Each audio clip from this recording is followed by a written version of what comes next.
Hey everybody, welcome to another episode of Classes of Mail. My name is Alan Gigax, and today we are going to read more from the M-39. And guys, I am reinvigorated about this podcast. You know, there were times when I was reading the JCAM where it became a bit of a slog. And there was some effort to go in there and read this stuff that was so boring and didn't apply to what we're doing. And in a way, the M-39 doesn't apply to us at all. It's management's handbook. But the insight that it gives of the way management is supposed to do their job, it's so empowering and so eye-opening. It turns the tables on management, on this relationship that we have. Because it's always been one way. It's always been they know what we're supposed to do, but we don't know what they're supposed to do, what their responsibilities are. And that dynamic is changing now. So the podcast has always been about empowering you, about making sure that you know your rights, making sure that you know the things that you're supposed to do so that management doesn't have that upper hand on you. But now we're going a step further. And it's like this quote from Sun Tzu in The Art of War. He says, "If you know your enemy and yourself, you need not fear the results of 100 battles. If you know yourself, but not the enemy, for every victory gained, you will also suffer a defeat.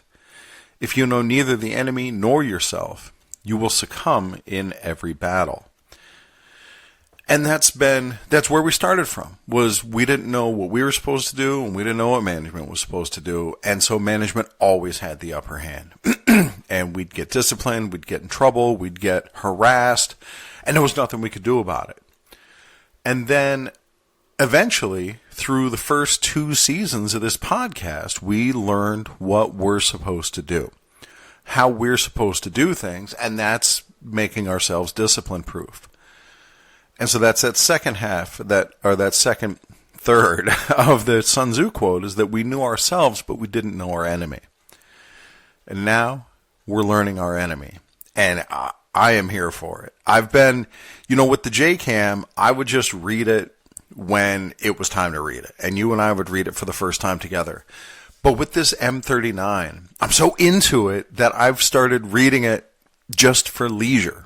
So I will have seen some of the stuff that we're going to read, but we're going to go through it together because I want to hear it again. I want to read it again.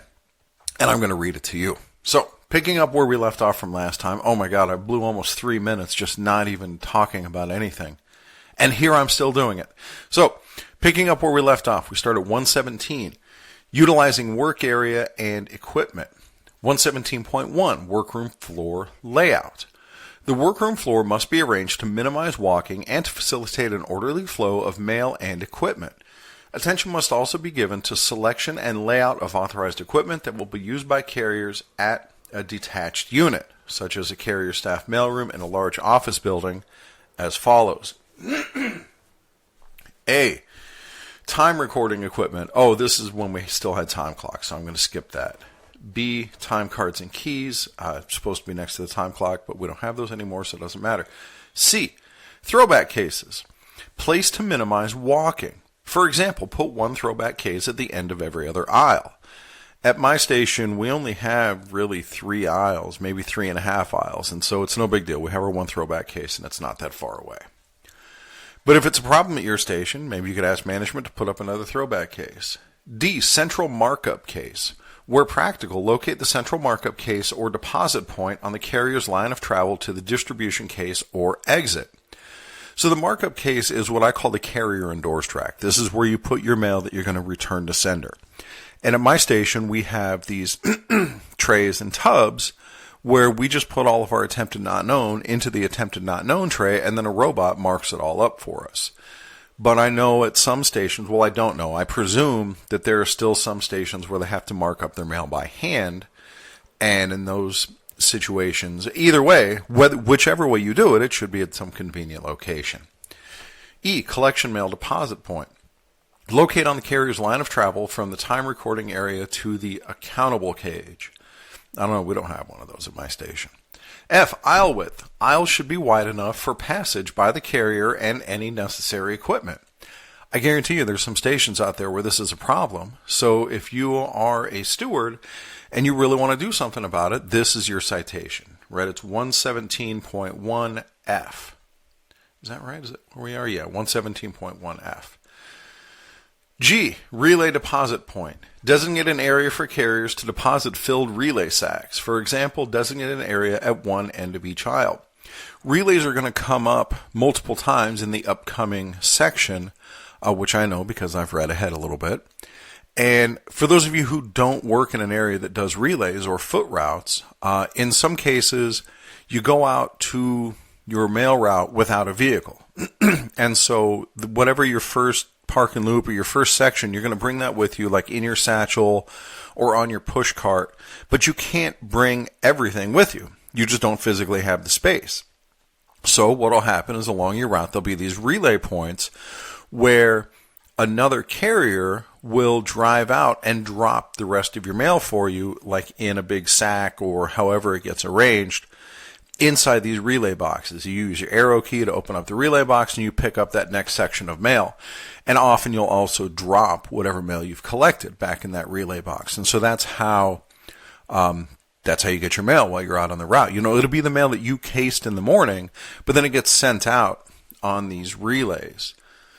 And there's going to be more about this in the upcoming area. So anyway, that's how. And then also, like, you put, in some of your relay sacks, you might put some extra water. Maybe you put your lunch in one of the relay sacks so that that's ready for you when you get to that relay. H, accountable mail cage. Locate where it will be near the carriers while permitting the clerk to do other work when not serving carriers. Do not require the carriers to make more than one stop for available accountables and keys. An optional method for use in the morning is to take available accountables, letters, flats, parcels, keys, etc. to the carriers using a suitable conveyance capable of holding all these items. Aisles must be wide enough to permit the passage of this equipment. We have one of those at my station that gets used every now and again when the accountables come around to us. That's kind of nice. Otherwise, we just go pick it up. I, markups. Carriers will place mail sorted. Carriers will place mail sorted to required removal categories, such as move left no address, attempted not known, no such number, etc., in the throwback cases as they depart for their route. They will also leave undeliverable as addressed mail, sorted to A to Z separations in the designated location at that time. I don't know what A to Z separations are. I would guess it's something that used to exist that we don't have anymore, but I don't know. If you know, drop me a line. classesofmail@gmail.com. Next, lighting. J. Lighting should be satisfactory with a maximum utilization of existing fixtures. K. Hold mail. Instruct the carrier to place hold mail in a central location only when space is not available at the carrier's case. A while back, this was a fight in my area. Management had decided that they were going to make this centralized rack where everybody put their hold mail. And I feel like if the stewards at the time had been reading the M-39 like I'm reading, then they would know right away, oh no, this is a violation. No, the carriers keep the hold mail at their case. Here it is in 117.1K. So this is how we're empowering ourselves. L. Equipment used daily. Sufficient sacks, trays, straps, satchels, hampers, forms, and other equipment needed by the carriers must be readily accessible. Equipment used daily, such as hampers, may be marked with the route number, except when this restricts operational effectiveness and equipment utilization. M. Rarely used equipment. Do not store rarely used equipment or temporarily surplus equipment in prime spaces. And now we move on to 117.2. Determine the carrier's case requirements. So if you are having fights about doing 6 shelves, about having a wing on your case, stuff like that, this is rules that are going to be especially of interest to you. The carrier case, item 124, is the basic letter case for use on all letter carrier routes. Just step back here for a sec. The case itself is called item 124. It's like the order number or something for that case. It's numbered. It's number 124. So when it talks about 124, that's what they're talking about. The delivery unit manager must determine the need for wing cases for letter mail, items 143 or 144, using criteria outlined below. A. Case configurations. Carrier cases will be 6 equally spaced shelves for casing letters in a non-DPS environment, where either 1, 2, or modified 2-bundle systems are used, and in DPS environments where the composite bundle work method is used. I don't think that there are no places that I'm aware of that use any of those anymore. We're all in the DPS environment, and nobody uses the composite 2-bundle. So we go on to the next part. In delivery units where the vertical flat DPS work method is selected by management, the carrier case will be 6, 5, or 4 equally spaced shelves for casing. So we pretty much all use the vertical flat method. This is where you put in your flats on their edge rather than laying flat in a big wide cell. So you can have 6, 5, or 4 shelves. It doesn't say you have to have 6 shelves. B. 2 deliveries per separation. Letter carriers should normally have 2 deliveries per 1-inch separation. This would be like when you have house-to-house delivery, when each delivery point is a separate stop. C. Reserve CMU spaces. That's carrier markup. Designate 15 separations, each 1 inch wide, on the right of the bottom item 124 letter case shelf, or on the bottom of the right wing case for central markup. Central markup, not carrier markup. Either way. In offices that have consistently low volumes of undeliverable as addressed mail, CMU spaces may be located on the top shelf in the same relative position uniformly throughout those individual offices. So for me, I have very little carrier endorsed mail, or what it calls markup mail. So I would prefer mine to be in the top right, but most of my route, or every other case at my station, it's in the bottom right, so that's where mine is going to be also. And on a side note, that area is supposed to be kept clear for your markups, for your carrier endorsed mail, and it's labeled as such. And at my station, of the 60-something routes we have, I think there's maybe 3 routes that actually have that area clear. Everybody else has theirs stuffed with forms and who knows what else. So that's not what that's for. It's not a storage area. It's where your carrier endorsed mail is supposed to go to keep it organized. D.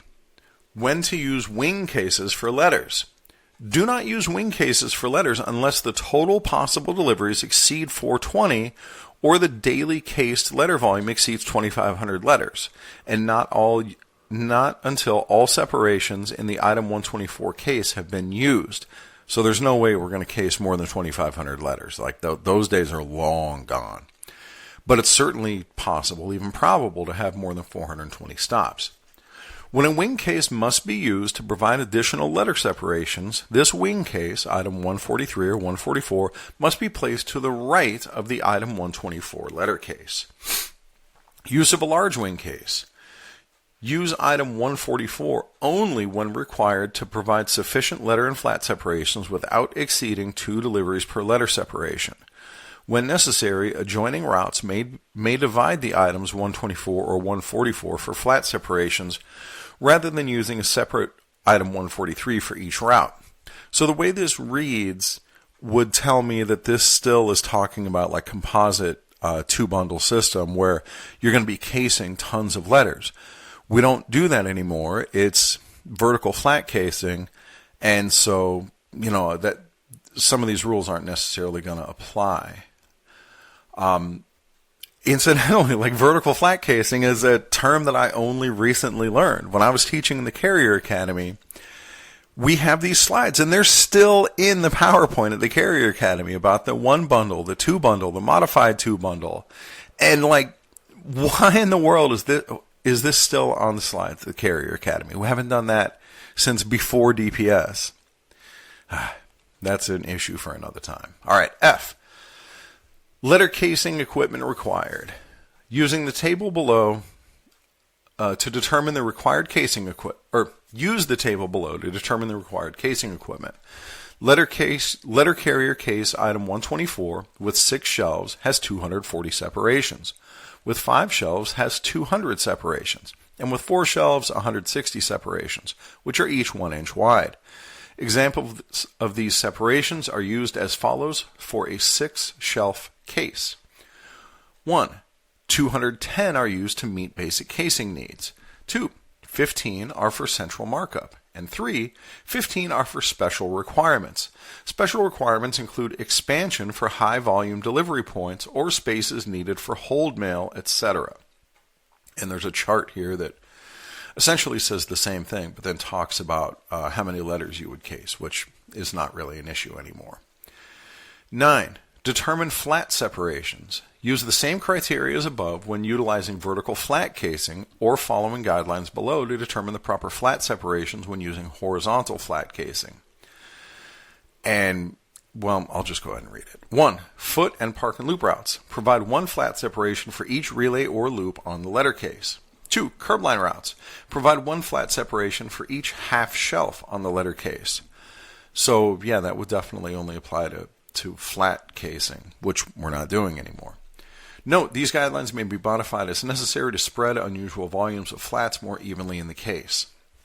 All right, 117.3 is equipment at detached units, which is like a separate post office in a mail on an apartment building or something like that. So if you have something like that, feel free to go to page 11 and check that out. But I think that's too much of an edge case for us to talk about here. 117.4, carrier case labeling. 117.41, carrier case labels must be applied in accordance with the following. A, label uniformly and for efficiency. Delivery unit managers are responsible for efficient use of the class, CLASS, all in caps. It's an abbreviation of some sort or an acronym, but I have no idea what it stands for. Delivery unit managers are responsible for the efficient use of the class case labels. I bet the CL in class stands for case labels. It's case labels, ass. All right, anyway, so that's class. Case labels on all carrier cases. They must schedule frequent reviews of carrier case layout to assure maximum efficient use of available equipment, route layout, and housekeeping. B. Locate computerized forwarding system uniformly throughout the office. Set aside 15 spaces on the right of the bottom item 124 letter case shelf or on the bottom shelf of the right wing immediately adjacent to the item 124 letter cases. The spaces may be located in the same relative position on the top shelf in offices that have a consistently low daily volume of undeliverable as addressed mail. Whatever option is used, the locations must be uniform throughout the individual offices. So again, even if I have a personal preference, everybody in the station would have to go to it, and that's not going to happen. If for no other reason than people just don't like change. C. Label in delivery sequence. The letter separations on the carrier case must be labeled in the exact sequence of delivery below the corresponding separation. For an exception, see 116.841. Using street names and numbers, labeling must proceed from the left to right on each shelf, starting in the left corner of the bottom shelf and ending at the right side of the top shelf. Any unused space should be in the upper right corner of the case. When a wing contains letter separations, label these separations as a continuation or lengthening of the same shelf on the letter case. Firm names may be used when practicable and more convenient. So if you have a delivery point that gets a ton of mail, like when I used to deliver at the strip post office when I first started, we would deliver directly to the hotels, and so there'd be like MGM, and it would be clearly marked on the case. It would just say MGM. You know, it probably had the address on there too. But it made that stuff really easy to find when you were casing. Next, D. Print points of delivery under separations. Normally print 2 points of delivery under each separation. Be guided by average volume of mail for each address. E. Identify streets. Separate the different streets with heavy vertical lines. Use colored case labels to identify different street names to assist carriers unfamiliar with the route in casing mail and learning and memorizing the delivery pattern. Print the street name or number near the beginning of each block with characters larger than those for the individual addresses. Incidentally, if you're not already familiar with the notations on the carrier case, I should probably do an episode on this. But where the streets change, like there's a red line that is reasonably long, a vertical red line, and that's supposed to be where the cell dividers are, where like the the metal or plastic dividers in between cells. And then there's little short red lines, which are used to subdivide the cells. So if you have two addresses in a cell, on either side is going to be the longer red lines, and then in between the addresses will be the little red line. And so that lets you know that those two addresses share that same cell. And then at the end of the streets, we have, it says here, heavy vertical lines. Everywhere I've seen it, it's just a double black line that lets you know that this is the end of the street, and that's where the next street begins. And that's the way it's taught in the Carrier Academy. Next, signify sections. Use colored labels or symbols to signify the sections receiving only one delivery on a two-trip route. I don't know if we have any two-trip routes anymore. G, number relays or loops on labels. Carrier cases must be labeled to identify relays, loops, or swings on the letter case labels. Flat case labels must indicate the exact delivery area covered by each separation and should correspond to relays or loops. So on my route, I've done this. Every park and loop is labeled where it begins. This is park and loop 1, park and loop 2, park and loop 3, and so on. And that is definitely not enforced throughout our station. And it is extremely helpful when somebody is unfamiliar with the route to have those proper case labels.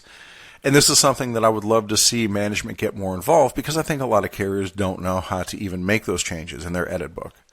Again, one of these days I'll have an edit book episode, but that day is not today. H, label cases uniformly. Label all cases at the main office and other delivery units uniformly. I, revise labels when adding deliveries. As additional deliveries are added to a route, the labels must be adjusted to fit these additions into the case and exact delivery sequence. J, no changes in carrier cases without approval. When dividers or separators must be removed to provide additional space for delivery points having a consistently high daily volume, changes in the carrier's case can only be approved by the delivery unit manager, and the case labels must be adjusted. K, use class carrier case labels. Case labels, ass. Class carrier case labels should be used ordinarily. I think I'm funny. Anyway, class carrier case labels should be used ordinarily when routes are newly established and when extensive route changes necessitate complete replacement of case labels.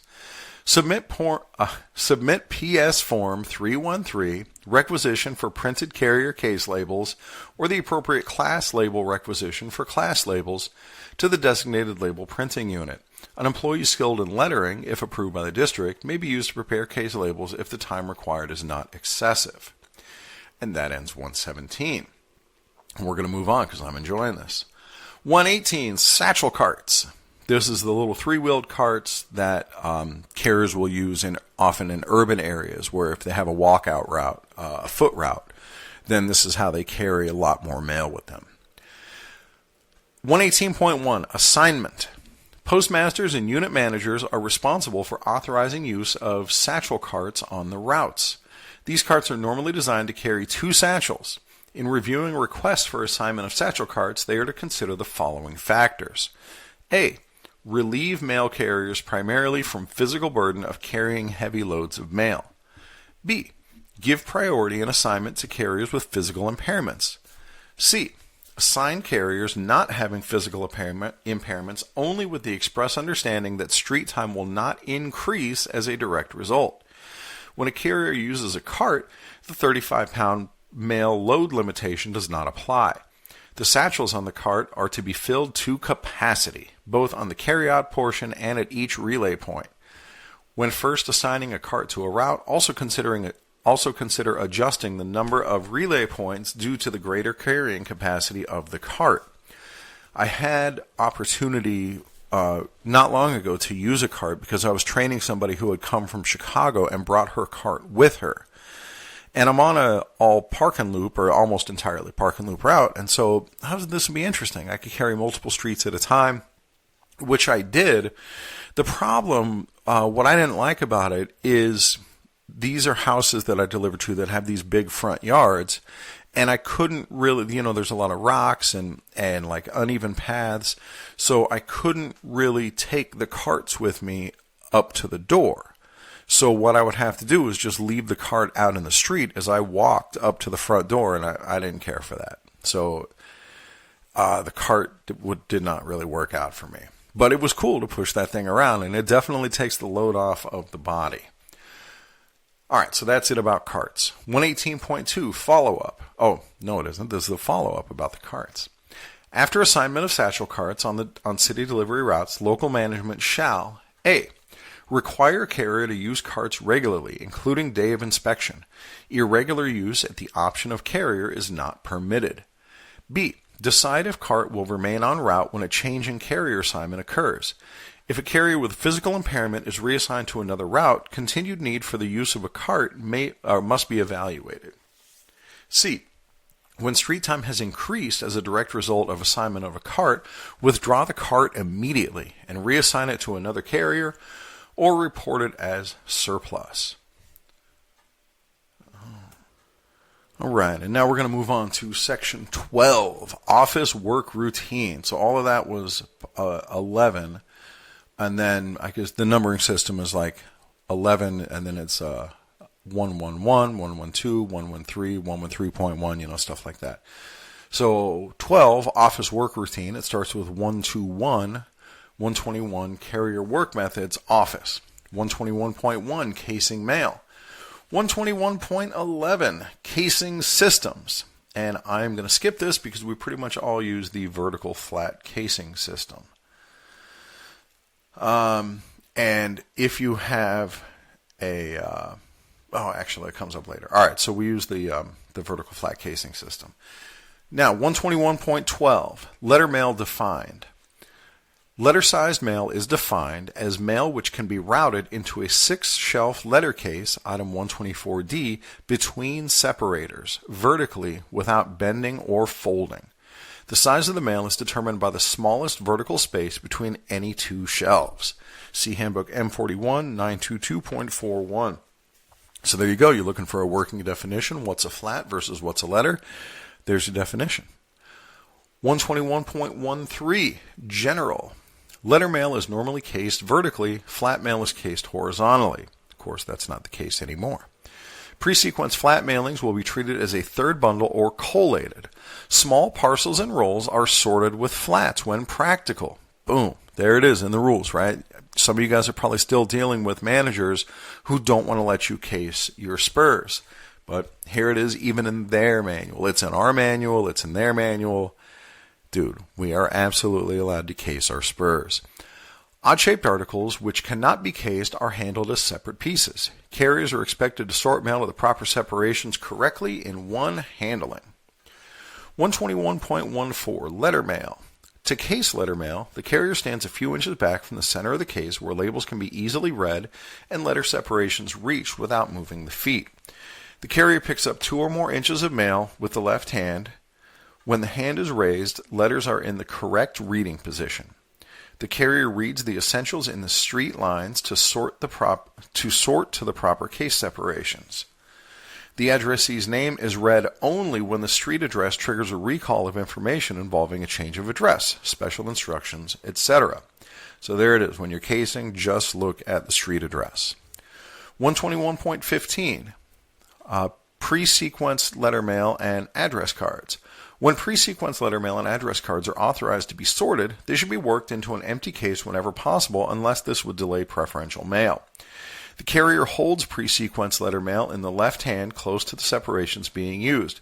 The right hand moves along the shelf, placing the mail into the correct separations. It is closely followed by the left hand, so motion is not wasted reaching for the next piece. So an example of this would be when you get marriage mail. At my station, I'm on a park and loop route, so I'm limited to 3 bundles. So if I get marriage mail where I have my weekly ads, plus I have a card that goes to every house that has the address for the ad. So now I have my DPS as one bundle, I have my residual as a second bundle, and then I have my ads as a third bundle, and that's it. I'm maxed out. So that fourth bundle, that is my what we would call advo cards, those can be cased. And so the way it talks about doing it in here is you're going to hold them in your left hand and get right up on that case, and then you're just kind of flick them in with your right hand quickly, rather than standing back at a more centralized position where you can reach everything in the case. You're going to get right up on those addresses because you know they're just going to come one after the other, and so you essentially deal them out right there on the spot. There's good advice in here. Next, 121.16. I know last one I said 15. I guess I haven't settled on a consistent way to read those. It doesn't matter. Flats and spurs. When casing flats and small parcels and rolls, spurs, the carrier stands directly in front of the flat case, holding approximately 50 pieces, 6 inches, in the left arm while distributing with the right hand. The carrier will not pick up pieces individually from the case ledge. Only the essentials in the street lines of the address are read. The addressee's name is read only when the street address triggers a recall of a change of address, special instructions, etc. So here again, it's right in 121.16. It says flats and spurs. Now, it also says that you should pick up 50 pieces or 6 inches. In my opinion, that's too heavy, and that's why a lot of carriers get like torn labrums and torn rotator cuffs and stuff. You know, I'm no doctor or physical therapist, but to me that feels too heavy, so I don't pick up that much mail. And if management were to give me a hard time about it, I would argue that it's a ergonomic issue where I think I'm doing damage to my shoulder by holding that much mail. That's my take on it. All right. 121.17, pulling down flats. After all flats and spurs have been cased, there it is again. Yes, you can case your spurs. The carrier will pull, sequence, and strap out the contents of one flat separation at a time. The carrier sequences flat mail by, and having read this before, I can tell you that it's a way to get your flats in order if you're doing horizontal flat casing, but we don't do that, so I'm going to skip it. 121.18. Collating pre-sequenced mailings. Instruct the carrier to follow the procedures outlined in 121.17, except place the sequenced flats. Oh, this is also if you're doing the flat or the horizontal flat casing, so never mind. 121.2, special instructions. 121.21, expedited preferential mail. 121.211, morning. Carriers and delivery units operating under EPM procedures, that's expedited preferential mail, receive, sequence, and prepare mail using the same work methods as those in non-EPM delivery units. Generally, only preferential mail is cased in the morning, while non-preferential mail is cased in the afternoon. However, when carriers receive incidental pieces of non-preferential mail mixed with preferential mail, these pieces must be cased with the preferential mail. 121.212, afternoon. In the afternoon, all available non-preferential mail should be at the carrier's cases prior to the carrier's return from the street. This mail includes flats, letters, and spurs. In addition to casing this mail, there you go again, you case your spurs. The non-preferential flat mail is sequenced and placed back into the separation. These flats are not strapped out or trayed until the following morning. The next morning, the preferential flats will be sorted and collated with those sequenced previously. 121.22, multi-recept. So just let me go over expedited preferential mail a little bit more. So just in case that wasn't totally clear to you, in offices that do that, they actually case all of their non-preferential mail in the afternoon. So you come in the morning and you should only have preferential mail, periodicals, first class, priority, stuff like that at your case, ready for you to case. Anything that's non-preferential is set aside, and you case that in the afternoon when you get back. So in the afternoon, you're casing the non-preferential mail for tomorrow. And then it sits in your case overnight. When you come in the next morning, all you have is your preferential mail. You case that up, out the door you go. And then again, you'll case today's non-preferential mail in the afternoon. All right, 121.22, multi-receptacle delivery. 121.221, definition. Multiple receptacle delivery points are those having a number of individual locked receptacles at a single delivery point. Examples include apartment house receptacles and neighborhood delivery and collection boxes, NDCBUs, in case you ever wondered what that stood for, Neighborhood Delivery and Collection Box Unit. 121.222, mailroom or VIM installations. I don't know what VIM stands for. Carriers serving rear loading boxes in mailroom or VIM installations should receive mail segmented for these locations. We don't do segmented mail anymore, so I'm going to skip that. But here's one that carriers often ask about, 121.223. Mail having incomplete addresses. So these are the instructions to management for how carriers are supposed to handle like a piece of mail that doesn't have the apartment number. Here we go. Carriers are expected to use their knowledge of a route to effect delivery of mail having an incomplete address. Well, there you have it, guys. It's in black and white. You are supposed to try to make the save. Where current locations are available in apartment lobbies and in compliance with Publication 17, Apartment House Mail Receptacles, Regulations, and Manufacturing Standards, Section D, Paragraph 1, carriers may refer to such directories to complete delivery of mail without apartment numbers. Note, carriers are not permitted to maintain apartment directories. However, with the approval of the delivery unit manager, they may use a list furnished by a building manager. Under these circumstances, carriers may cross off removals from such lists, but they will not be permitted to make any additions, address corrections, or other changes. So, you can get a tenant list from the apartment manager, and you can use that to reference if you have mail for insufficient address. I'm going to add here my own note that if your insufficient address mail has an ancillary service endorsement like address service, electronic service, you should not make the save on those pieces of mail because that mailer wants to know if there's something wrong with the address. That's part of the service that they're paying for. So somewhere else, I think it's in the M-41, that like it says you make the save unless other instructions are present on the envelope, and that would be another instruction, like the address service requested, is they want to know if this is a bad address so that they can, make the corrections or whatever. All right. And once again, if I'm wrong about this stuff, or if you have extra information, obviously I find these things interesting, feel free to send me a message, classesofmail@gmail.com. 121.3, pulling down cased mail. 121.31, foot routes. 121.311, flats. Ordinarily, flat mail is pulled down, sequenced, and strapped out before letter-sized mail. Obviously, we don't do that anymore. We use the vertical flat casing method. Relay sacks are packed first, while the satchel is packed last. Under delivery point sequencing, if the method selected for the residual letters is to case these letters with the vertical flats, which it is, the letters and flats are pulled down and strapped out at the same time. 121.312, letters. After all flats have been strapped out, the letter size mail is pulled down. Letter mail is pulled one relay at a time. Carriers must prepare their relays so that relay carriers can meet the scheduled departure times. The carry-out satchel must be pulled last. Within each relay, the carrier begins by pulling the mail for the first delivery point and continues pulling each separation of the entire relay in the sequence in which it will be delivered. 121.313, preparing relays. Normally, carriers on foot routes will put down, oh, this is a typo. It should be will pull down.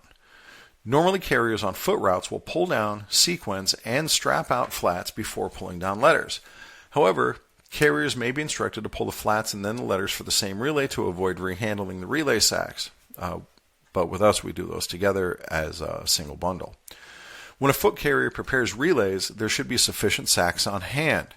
After properly labeling an empty sack, the carrier inserts the bundles of flats and letters plus any uncased spurs or merchandise samples.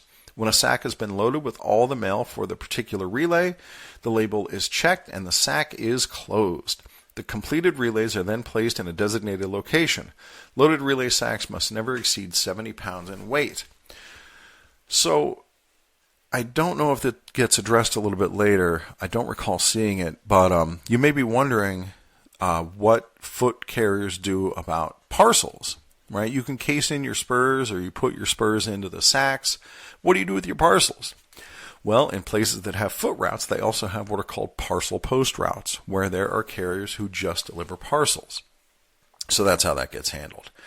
I am of the opinion that in areas that are totally overloaded with like Amazon deliveries and they have CCAs who just run parcels full time, We should be pushing to create parcel post routes in those areas so that we can have full-time work. That's not up to me, and I'm not in one of those areas, but that just at its face, to me, that seems reasonable. All right, next, loading the carrier satchel, 121.314. Loading the carrier satchel. Carriers must use a satchel when delivering mail on foot, except for authorized dismount deliveries. Carriers are expected to load the satchel with up to 35 pounds of mail. The weight of the satchel is not included in the 35 pounds. A. Carriers using a single satchel. The first mail to be delivered is loaded into the satchel. Letter bundles are placed in the bottom of the satchel in the reverse order of delivery. The carrier then stands the flats on edge with the addresses faced so they can be easily read when carrying the satchel. SPRs and samples that were not strapped out with the flats are then placed in the satchel.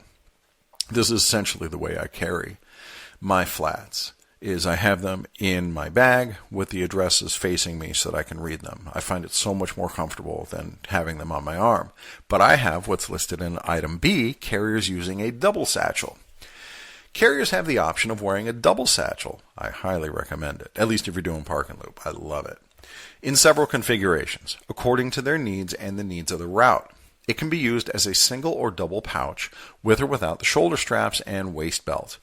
When using a configuration with the waist belt, the satchel is put on first and then loaded with mail. Carriers should use their discretion in arranging mail in the double satchel to ensure the most efficient methods and comfortable weight distribution. Dude, I'm all about that comfortable weight distribution because I got enough weight already.